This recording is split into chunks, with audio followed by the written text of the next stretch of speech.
တွဲဖို့လိုက်ဖို့ကို 100ah good second cell လေးတွေကျွန်တော်ဒီမှာဒီလိုမျိုးဆင်ပြီးသားရပါတယ်ဆိုတော့ BMS မှာလည်းကျွန်တော် balancer ကျွန်တော် 5A ပါပြီးသားပေါ့နော်ဆိုတော့ဒီ cell လေးတွေကကျွန်တော် customer order အတွက်ကျွန်တော်ဆင်ထားပေးရတာပါ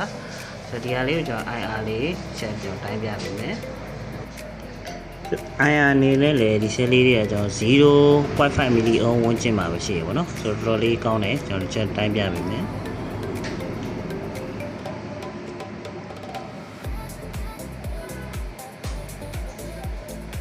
ဆိုတော့ဒီမှာ 0.53 ပေါ့နော်54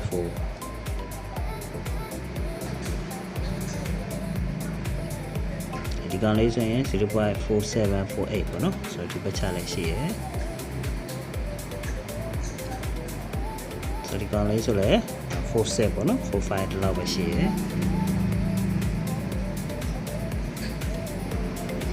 ဒီကောင်လေးဆိုလည်း 0.4950 ပေါ့နော်ဆိုတော့ဒီဘက်ချလည်းလေးမှရှိရယ်